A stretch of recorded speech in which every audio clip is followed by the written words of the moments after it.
Berapa lama lagi? Perkataan berapa lama lagi biasanya adalah perkataan yang kita keluarkan ketika hari-hari yang kita jalani selama ini penuh dengan stres, penuh dengan kesedihan, penuh dengan penderitaan. Mungkin dikarenakan diri kita mengalami satu penyakit yang tidak kunjung sembuh. Hari-hari yang kita jalani kebanyakan dihabiskan di rumah sakit. Kita tidak dapat beraktivitas normal seperti dahulu lagi. Atau mungkin orang yang kita kasihi sedang dalam kemoterapi dan radioterapi dan semua pengobatan lainnya yang menimbulkan banyak efek samping yang sangat menyakitkan baginya, juga sangat menyakitkan bagi kita melihatnya dalam keadaan yang demikian. Atau mungkin kita mengalami masalah keuangan dalam jangka waktu yang panjang, dan itu sangat melelahkan kita untuk berusaha keluar dari keadaan itu, namun belum juga berhasil. Atau mungkin ada di antara kita memiliki pasangan yang memiliki kebiasaan selalu minum minuman keras dan selalu pulang dalam keadaan mabuk, di mana kita tidak dapat menceritakan hal tersebut kepada orang lain sebab mereka hanya akan memperburuk keadaan. Atau mungkin kita mengalami KDRT atau kekerasan dalam rumah tangga secara konstan dan sepertinya tidak ada jalan keluar sebab kita tidak mau bercerai demi kepentingan anak-anak. Atau mungkin ada rekan kerja yang selalu iri hati kepada kita, di mana tiap hari selalu menyebarkan fitnah mengenai kita, menyulitkan kita, dan semua perbuatan jahat lainnya. Atau mungkin kita memiliki pimpinan yang selalu memberikan tugas dengan deadline yang tidak masuk akal dan selalu mencari-cari kesalahan kita saja, sehingga hari-hari di mana kita bekerja menjadi seperti penyiksaan emosional kepada kita. Atau banyak lagi contoh persoalan lainnya yang kita alami setiap hari, dan sepertinya keadaan tetap sama saja, tidak bertambah baik, bahkan cenderung semakin buruk. Kita menangis, kita tertekan, dan merasa kita tidak sanggup hidup terus dengan keadaan seperti ini. Namun kita tetap harus bangun setiap pagi dan menjalaninya. Kita jatuh dalam keadaan depresi dan mengeluarkan perkataan, "Berapa lama lagi?" Kita merasa seharusnya sebagai seorang anak Tuhan, kita tidak boleh memiliki perasaan depresi. Namun pada kenyataannya, itulah yang kita alami dan rasakan. Kita merasa tertuduh dan berpikir diri kita tidak cukup rohani sebagai seorang anak Tuhan. Dan kita menyembunyikannya dengan baik dari sesama anak Tuhan lainnya, agar kita tidak dicela. Namun itu tidak memperbaiki keadaan yang kita alami, hanya membuatnya semakin sulit bagi kita. Jika itu menggambarkan keadaan kita, janganlah putus asa, janganlah tertuduh lagi. Seseorang yang luar biasa di Alkitab juga sudah pernah mengalaminya. Bahkan dia disebutkan sebagai orang yang berkenan di hati Tuhan.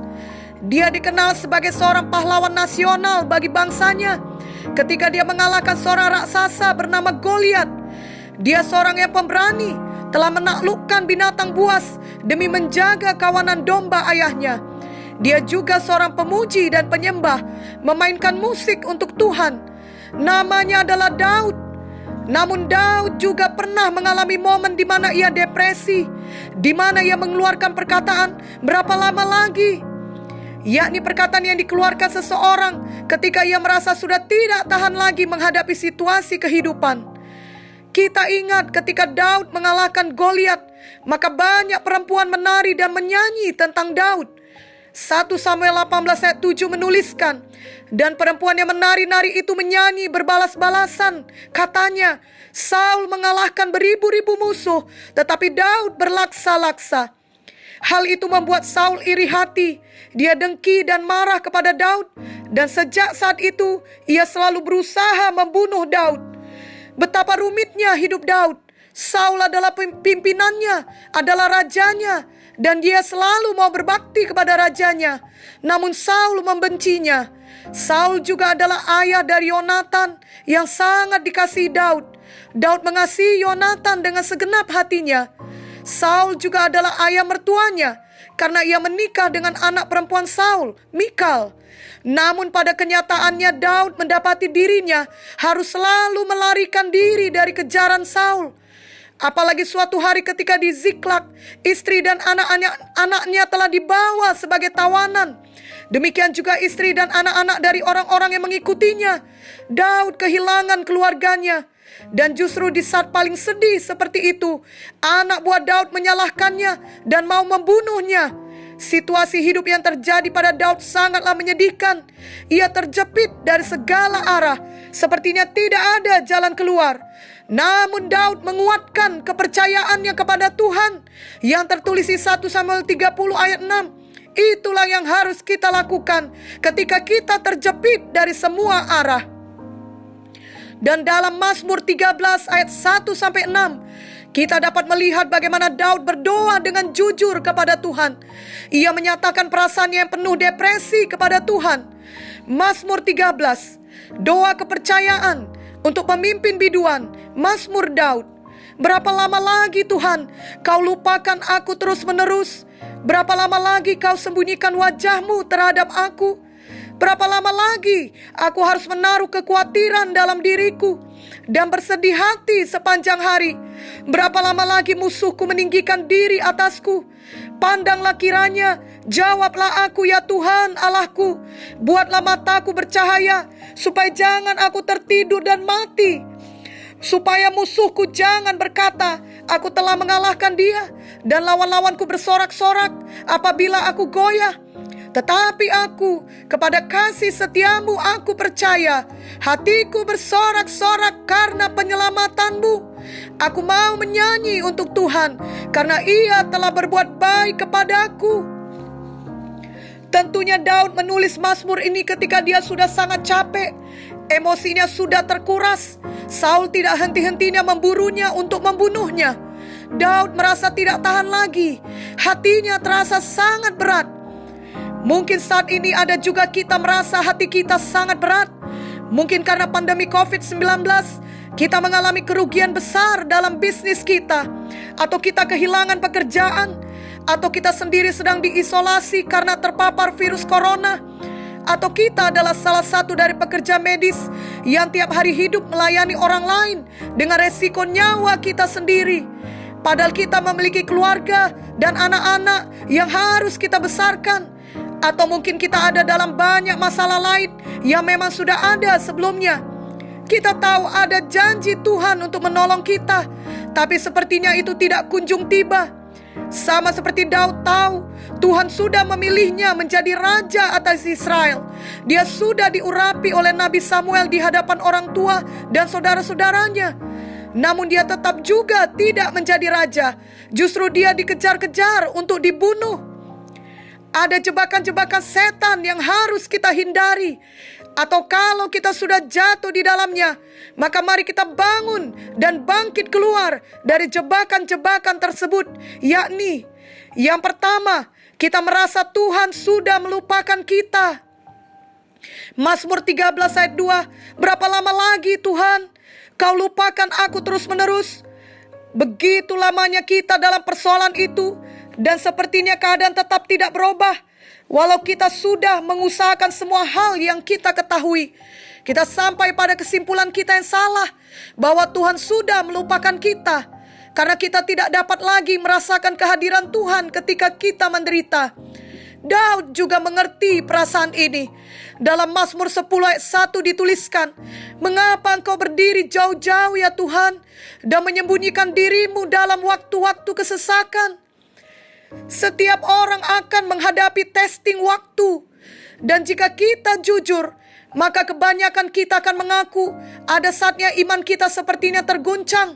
Kita mau menyerah saja, sebab kita berpikir bahwa Tuhan sudah melupakan kita. Itu jelas adalah tipu daya setan. Tuhan Yesus tidak pernah meninggalkan kita. Tuhan Yesus selalu ada bersama kita ketika kita menderita, ketika kita disakiti. Tuhan Yesus tidak pernah berhenti memperdulikan kita dan memelihara kita. Tuhan Yesus yang memulai pekerjaan yang baik di antara kita akan meneruskannya, termasuk dalam semua ujian kehidupan yang terjadi dalam hidup kita, dapat dikerjakannya untuk membawa kebaikan bagi kita. Firman Tuhan dalam Yesaya 49 ayat 15-16 jelas berkata, Dapatkah seorang perempuan melupakan bayinya sehingga ia tidak menyayangi anak dari kandungannya? Sekalipun dia melupakannya, aku tidak akan melupakan engkau. Lihat, aku telah melukiskan engkau di telapak tanganku. Tembok-tembokmu tetap di ruang mataku. Marilah kita sadari, kalaupun ada perempuan yang bisa melupakan bayinya, Tuhan Yesus tetap tidak akan pernah melupakan kita. Tuhan Yesus telah mentato kita di tangannya. Tuhan Yesus tidak mau melupakan kita. Tuhan Yesus tidak akan pernah melupakan kita. Tuhan Yesus sangat mengasihi kita. Tuhan Yesus sudah mati demi menyelamatkan kita semua. Yang kedua, kita merasa Tuhan tidak mempedulikan kita lagi. Dalam Mazmur 13 ayat 2b tadi dituliskan, berapa lama lagi kau sembunyikan wajahmu terhadap aku? Dalam ayat ini Daud menggambarkan bahwa ia merasa Tuhan sepertinya secara sengaja menyembunyikan wajahnya terhadap Daud. Kita kadang-kadang lupa pada janji kita terhadap seseorang, bukan karena kita sengaja melupakannya, namun karena kesibukan, maka tanpa sengaja kita melupakan janji tersebut. Namun beda halnya bila kita dengan sengaja melupakan janji kita terhadap seseorang, karena memang hati kita sudah berubah. Kita memang tidak mau lagi memenuhi janji kita tersebut. Begitulah yang dirasakan Daud dalam ayat di atas.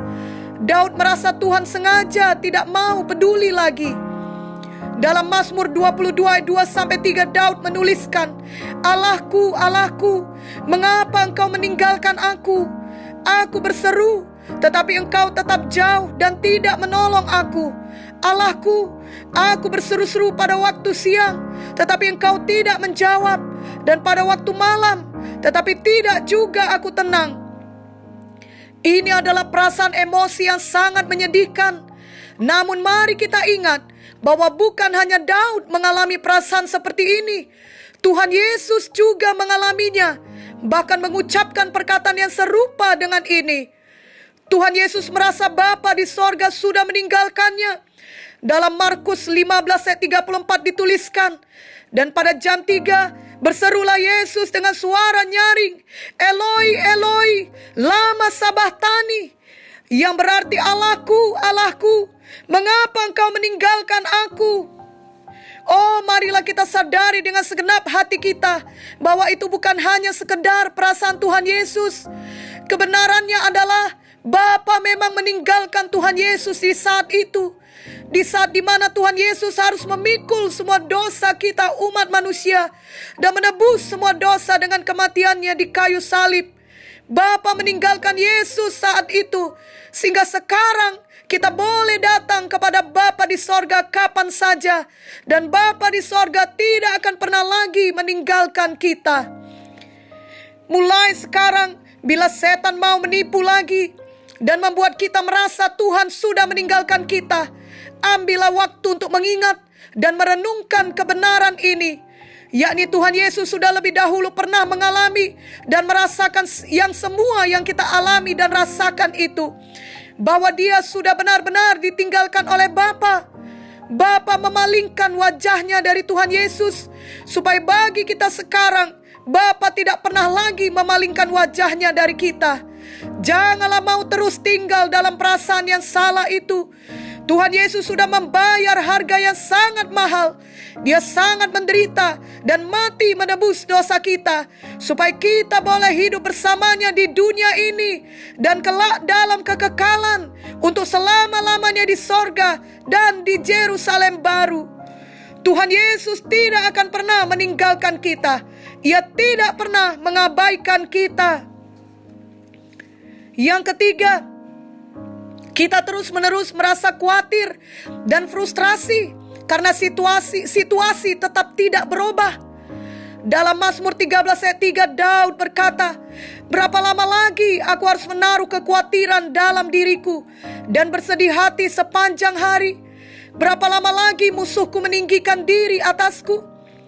Tidak dapat dipungkiri bahwa akan ada saatnya kita merasa khawatir dan frustrasi, karena memikirkan tiap-tiap hari kita harus bangun lagi dan menghadapi situasi yang sama, tidak juga ada perubahan.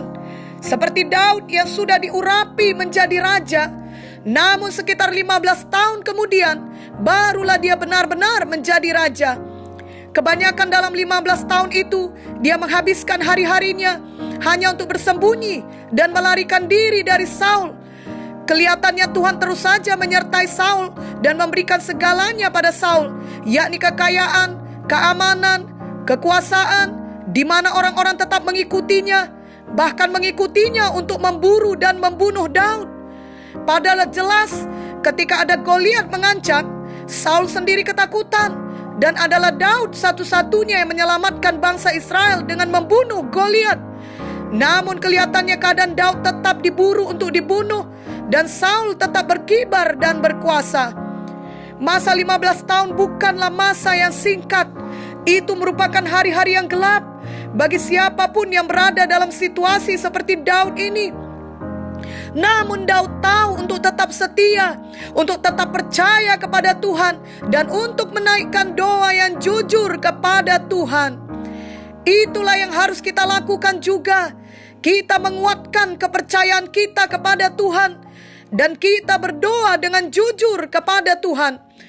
Mazmur 13 ayat 4-5 berkata, "Pandanglah kiranya, jawablah aku ya Tuhan, Allahku, buatlah mataku bercahaya, supaya jangan aku tertidur dan mati, supaya musuhku jangan berkata, aku telah mengalahkan dia, dan lawan-lawanku bersorak-sorak apabila aku goyah." Pada saat ini, tentunya Daud sudah sangat letih, dan dia sepertinya sudah mau mati saja. Tetapi dia berdoa dengan sungguh-sungguh. Satu-satunya jalan keluar dari semua masalah kita adalah dengan berdoa kepada Tuhan. Hanya Tuhan Yesus yang sanggup menolong kita. Mari datang mendekat kepada Tuhan. Mari naikkan doa yang jujur kepada Tuhan dari hati kita. Mari kembali berdoa dengan iman percaya kepada Tuhan. Daud jelas berkata dalam doanya kepada Tuhan, "Buatlah mataku bercahaya." Kadangkala karena saking lamanya kita dalam suatu persoalan, maka mata kita pun sudah redup. Pandangan kita sudah berubah menjadi jauh lebih lesu dari biasanya. Daud tidak mau terus berada dalam keadaan seperti itu. Kita pun demikian. Kita meneladani hal yang baik dari doa Daud ini. Dalam Mazmur 13 ayat 4 dituliskan, "Pandanglah kiranya, jawablah aku ya Tuhan Allahku." Ya Tuhan dalam bahasa aslinya adalah Jehovah. Allahku dalam bahasa aslinya adalah Elohim. Perkataan Jehovah mengingatkan kita akan janji Tuhan yang tidak berubah. Perkataan Elohim mengingatkan kita akan kuasa Tuhan yang dahsyat. Daud mengingat janji Tuhan. Ia mengingatkan dirinya kembali bahwa Tuhan sudah berjanji ia akan menjadi raja. Hati Daud kembali bangkit dan menyadari bahwa Tuhan berkuasa untuk melaksanakan apa yang telah ia janjikan. Kuasanya tidak terbatas. Bagaimanapun dahsyatnya musuhnya, halangannya, buruknya situasi yang dihadapi Daud, Daud tahu kuasa Tuhan melebihi itu semua. Dan berapa lama lagi pun waktunya, Daud sudah menyadari bahwa Tuhan yang berjanji adalah Tuhan yang berkuasa menggenapi janjinya. Inilah yang harus kita ingat dan sadari dalam hidup kita juga. Yeremia 20 ayat 11 berkata, "Tetapi Tuhan menyertai aku seperti pahlawan yang gagah. Sebab itu orang-orang yang mengejar aku akan tersandung jatuh, dan mereka tidak dapat berbuat apa-apa. Mereka akan menjadi malu sekali, sebab mereka tidak berhasil. Suatu noda yang selama-lamanya tidak terlupakan." Dan Mazmur 138 ayat 7-8 berkata, "Jika aku berada dalam kesesakan, Engkau mempertahankan hidupku. Terhadap amarah musuhku Engkau mengulurkan tangan-Mu, dan tangan kanan-Mu menyelamatkan aku. Tuhan akan menyelesaikannya bagiku. Ya Tuhan, kasih setiamu untuk selama-lamanya. Janganlah Kau tinggalkan perbuatan tangan-Mu." Karena Tuhan Yesus sudah mati bagi kita, maka ada jaminan bahwa ada kemenangan untuk semua situasi kehidupan yang kita alami. Dalam lubang yang sangat gelap sekalipun, selalu ada harapan dan jalan keluar, dan sampai kepada terang kemenangan.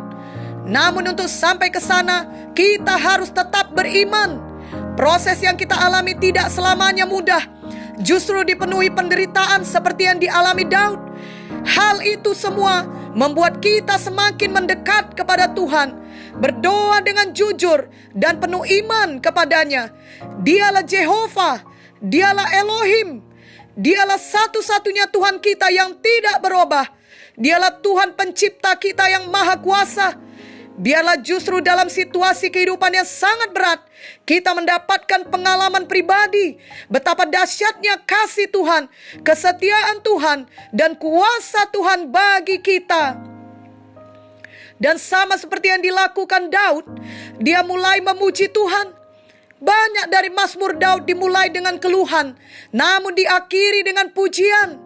Dan memang demikianlah kerap terjadi dalam hidup kita. Banyak situasi berat kita alami sehingga kita mengeluh. Namun kita terus mendekat kepada Tuhan, terus berdoa dengan iman kepada Tuhan. Dan kita kemudian akan menemukan diri kita memuji-muji Tuhan. Sebab dalam proses kita mendekat kepada Tuhan dan kita terus berdoa dengan iman kepada Tuhan, hati kita diubahkan. Kita semakin mengenal Tuhan, semakin mengenal jalan Tuhan. Sama seperti yang dialami Daud. Kita tahu walau sudah lama situasi kelihatannya sama saja, tidak berubah dan cenderung bertambah buruk, tetapi kebenarannya adalah Tuhan Yesus tetap memegang kendali. Di balik layar, Tuhan Yesus terus bekerja. Itu sebabnya Daud dapat mengeluarkan nyanyian kemenangan. Dalam Mazmur 13 ayat 6, Daud berkata, "Tetapi aku, kepada kasih setiamu aku percaya. Hatiku bersorak-sorak karena penyelamatanmu. Aku mau menyanyi untuk Tuhan, karena Ia telah berbuat baik kepadaku." Apakah situasi Daud sudah berubah saat dia menyanyikannya? Tentu saja belum. Sebenarnya dengan mata badani, situasi Daud masih sama. Dia belum menjadi raja. Dia masih terjepit dari segala arah. Dia masih dikejar-kejar, diburu untuk dibunuh. Dia sudah cukup lama mengalaminya, dan tidak ada jaminan sampai kapan hal itu akan berakhir. Semua masih sama. Tapi mengapa sekarang Daud sudah mampu memuji Tuhan dan tidak mengeluh berapa lama lagi? Tetapi ia justru berkata, "Tetapi aku, kepada kasih setiamu aku percaya. Hatiku bersorak-sorak karena penyelamatanmu." Ini terjadi karena Daud sudah melihat dengan mata rohani. Hati Daud sudah berubah. Ingatan Daud berubah. Daud bukan lagi mengingat betapa buruk hidupnya, namun sekarang Daud mengingat betapa baiknya Tuhan kepadanya. Tuhan selalu menyelamatkannya. Tuhan selalu memeliharanya. Di tengah situasi sulit bagaimanapun, Tuhan tidak pernah meninggalkannya. Dan ke depannya, ia percaya Tuhan tetap bersamanya. Dalam ayat 6 tadi Daud berkata, "Aku mau menyanyi untuk Tuhan, karena Ia telah berbuat baik kepadaku." Inilah yang harus kita lakukan, yakni kita ingat hal-hal baik yang sudah Tuhan lakukan di masa yang lalu. Bahkan kita dapat membuat satu kebiasaan untuk selalu mencatat hal-hal ajaib yang sudah dilakukan Tuhan, khususnya mujizat Tuhan dan doa-doa pada masa lampau yang sudah Tuhan jawab. Sehingga bila setan berusaha membuat kita lemah dan jatuh lagi pada jebakannya untuk mengeluh berapa lama lagi, maka bacalah kembali semua kebaikan Tuhan yang sudah kita catat tersebut. Mazmur 103 ayat 2 berkata, "Pujilah Tuhan hai jiwaku, dan janganlah lupakan segala kebaikannya." Setan mau agar kita melupakan semua kebaikan Tuhan dan terus-menerus mengingat semua masalah kita, semua kesakitan kita. Jangan lagi kita mau terjebak hanya melihat masalah yang sekarang, sehingga tidak dapat melihat lagi kebaikan Tuhan di masa lalu. Saat kita mengingat kebaikan Tuhan di masa lampau, harapan kita dibangunkan. Kita mengingat lagi semua janji Tuhan dan iman kita diteguhkan. Dan itulah yang akan mengubah situasi kita di masa sekarang dan di masa yang akan datang. Mazmur 40 ayat 2-4 berkata, aku sangat menanti-nantikan Tuhan, lalu ia menjenguk kepadaku dan mendengar teriakku minta tolong. Ia mengangkat aku dari lubang kebinasaan, dari lumpur rawa. Ia menempatkan kakiku di atas bukit batu. Ia menetapkan langkahku. Ia memberikan nyanyian baru dalam mulutku untuk memuji Allah kita. Banyak orang akan melihatnya dan menjadi takut, lalu percaya kepada Tuhan. Mari kita naikkan pujian bagi Tuhan. Nyanyikan nyanyian baru bagi Tuhan. Lakukanlah dengan iman. Mazmur 28 ayat 7 berkata, Tuhan adalah kekuatanku dan perisaiku. Kepadanya hatiku percaya. Aku tertolong, sebab itu beria-ria hatiku. Dan dengan nyanyianku, aku bersyukur kepadanya. Ketika sepertinya hidup kita penuh dengan penundaan dan kita mulai berkata, berapa lama lagi? Maka marilah mendekat kepada Tuhan, berdoa kepadanya dengan jujur. Izinkan Roh Kudus bekerja sehingga hati kita menjadi lembut terhadap firman Tuhan. Hati kita diubahkan, cara pandang kita diubahkan, ingatan kita diubahkan. Kita diingatkan akan kebaikan Tuhan, akan janji Tuhan. Dan doa kita tersebut akan dipenuhi dengan puji-pujian, sorakan, nyanyian baru untuk Tuhan. Karena sekarang kita tahu bahwa Tuhan akan mengurus semua masalah kehidupan kita pada waktunya. Daud perlu mengalami semua proses yang menyakitkan itu sebelum akhirnya ia menjadi raja atas seluruh Israel. Semua pelarian dan penderitaan yang dialaminya membentuk dia dan mempersiapkan dia untuk menjadi raja yang baik, menjadi raja yang memiliki karakter yang berkenan di hati Tuhan. Kita seringkali menginginkan semua penderitaan kita segera berakhir, namun kerap kali itu diperlukan untuk membentuk dan mempersiapkan kita. Itu sebabnya Tuhan mengizinkan hal itu terjadi. Namun Ia tidak pernah meninggalkan kita. Sebaliknya Ia turut bekerja dalam segala sesuatu untuk mendatangkan kebaikan bagi kita. Dan kebaikan yang terutama adalah kita semakin diubahkan menjadi seperti Tuhan Yesus. Biarlah mulai sekarang ketika terjadi penundaan, kita belajar menyanyikan nyanyian baru. Nyanyian kita bukan lagi berkata, berapa lama lagi? Tetapi berkata, Tuhan adalah kekuatanku dan perisaiku. Kepadanya hatiku percaya. Aku tertolong sebab itu beria-ria hatiku. Dan dengan nyanyianku, aku bersyukur kepadanya. Karena tidak akan ada satu penderitaan yang Tuhan izinkan terjadi tanpa alasan. Tuhan Yesus selalu memegang kendali. Rencananya tidak ada yang gagal. Tuhan mengenal siapa kita. Mari kita sabar. Mari kita bertekun mengikut Tuhan. Dan sungguh-sungguh percaya bahwa Tuhan tidak pernah melupakan kita. Tuhan tidak pernah meninggalkan kita. Ia telah melukis kita di telapak tangannya. Marilah kita juga jangan pernah melupakan Tuhan. Justru marilah kita semua terus wait, watch, work dalam menantikan kedatangan Tuhan Yesus yang kedua kali di akhir zaman ini. Kita mengantisipasi sorga, Yerusalem baru, dan itu memampukan kita untuk hidup dengan iman dan kemenangan selama kita hidup di dunia sekarang ini. Saat semua orang sibuk dengan kehidupannya sendiri, mengejar apa yang dapat diberikan oleh dunia ini, kita memiliki satu dunia yang lain, yakni dunia kekekalan yang kita tuju. Itu sebabnya kita selalu hidup dalam kesetiaan untuk mengerjakan kehendak Tuhan di dunia sekarang ini selagi hari masih siang. Yohanes 9 ayat 4 berkata, kita harus mengerjakan pekerjaan Dia yang mengutus aku selama masih siang. Akan datang malam di mana tidak ada seorang pun yang dapat bekerja. Biarlah mulai saat ini kita tidak lagi mengatakan keluhan berapa lama lagi.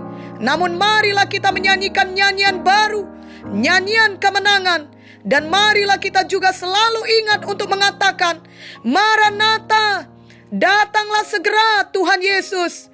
Amin.